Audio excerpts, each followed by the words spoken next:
for sure, food security. And why do I say this?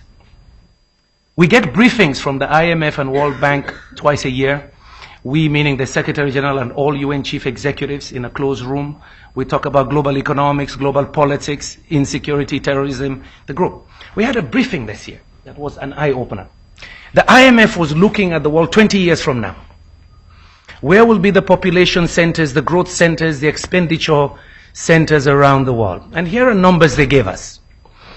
They predict that in 20 years, you're going to have about 2 to 3 billion people moving into the middle and higher income brackets in emerging economies, mainly in Asia. And so they decided to disaggregate that. Where would be these locations? And they said, okay, let's take food. Let's leave out all the other consumers. Let's just take food. What will these people be consuming in 20 years? And they said, we compare that with Japan, Korea, and others when they made that transition, when their income levels hit $3,000, $5,000, $6,000 per head. What was the consumption pattern? So they went and broke it down. Food, proteins. How do we produce? Where will be the production centers? So conclusion. They said to us in the briefing, the days of cheap energy are gone. The days of cheap food are gone. They said, but you know something? That population, 2, 3 billion, with purchasing power, they're going to need more televisions, more refrigerators, more of everything. So huge commodity demand. And the guy said, meanwhile, we have this other story of Africa hitting 1.4 billion people by 2030, about 2 billion, 2.5 billion by 2050. By 2030, over half of them in cities. Young men and women looking for jobs. Not enough energy to power those economies. That migration is preceding industrial transformation in those economies. In other parts, you had the industrialization moving people moving into this. This one is preceding. So you see it in Freetown, you see it in Lagos and in Addis. What are we going to do? Will they afford food? Anyway, that's the context we are. That's why I believe this work is important. I put this team together about 4 or 5 years ago because I had people talking about food security in the old style. These economies in Africa have to deal with food security, jobs, urbanization all at once today. And then you have the big risk multiplier, climate change. Messing up everything. All the predictions, business as usual. Yields will go down by 50%. There will be climate refugees in Africa moving around because there's flooding and so on. How do you as a government deal with all of this today? If we just look at food security as just increasing production on the farm, you need to link farmers to markets. You need to have food distribution systems in the cities. You need to feed that population. But you need to create jobs. The Arab Spring is about jobs. I did a piece in March in Project Syndicate with the Minister of Trade and Industry of South Africa. We called it South of the Revolution. We were sitting in Algeria in March because we were there in Libya in November watching everybody kissing Gaddafi. And then in March we found ourselves there. And we said, could this happen down south? So we wrote this piece and we wrapped this together. Agribusiness, jobs, and beneficiation, they call it in South Africa, adding value. So this book is about value addition. How do we begin to add value to Africa's production? To create jobs and wealth?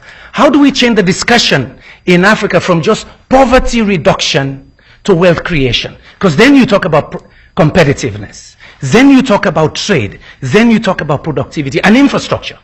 So it is that holistic approach that we really advocate for. A few years ago, this was the first report we did with Paul Collier and his colleagues at the Center for the Study of African Economies.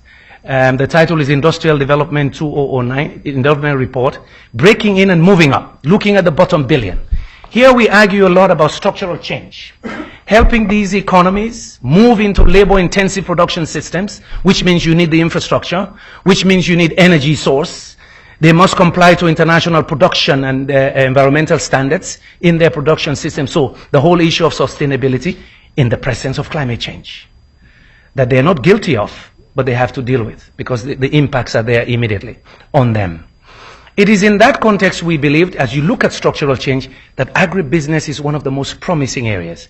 You attack food security, you attack jobs, and the realization that our children are moving into the city.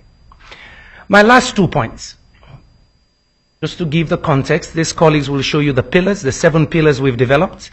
The stories are not new. We're putting them together just to say, you better bring it back in the middle of the whole discussion. It's not either or. You must look at the business side and value addition and what will make it move in this current context.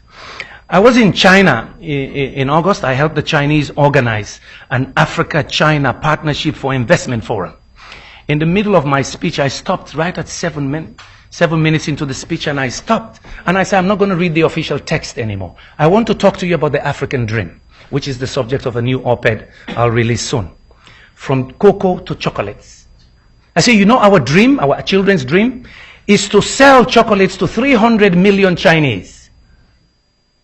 I'm not going to compete with Nestle or Cadbury. I just need 300 million middle-class Chinese to buy finished products from Africa. That's the dream. It's not to sell you cocoa, iron ore, and bauxite anymore. If that's the new market, it's the same thing we've done 600 years, and we're the poorest of the poor. Commodity trade makes you poor. Every nation has been able to do structural transformation, add value, industrialize, move up the ladder to create wealth. So it's not just that missionary thing of giving aid. It's about business models that will make agribusiness happen. And what would it take? It's about energy access and infrastructure to link markets and compliance to standards. Very crucial in today's situation. So I was surprised. I got an applause in China. I said by saying in Sierra Leone we're very lucky. You know, in the last 2 years we discovered oil. We discovered one of the 10 largest deposits of iron ore. And guess what? Thanks to WikiLeaks, we know we have uranium too. Thanks to WikiLeaks. We're 6 million. I say to Sierra Leoneans, you don't need aid from anybody in 10 years. You should be wealthy. Our children should be proud to come back and have real jobs, not charity. That's what we're talking about in this book. To take this discussion back, that our dream in Africa is not to sell cotton. To do cocoa, you pick it from the tree, you put it in the sun, it dries up. That's old-fashioned. That's 100 years ago. Today we want to make chocolates. We want to make garments. And yes, if we can, we want to make aluminum too. Thank you very much.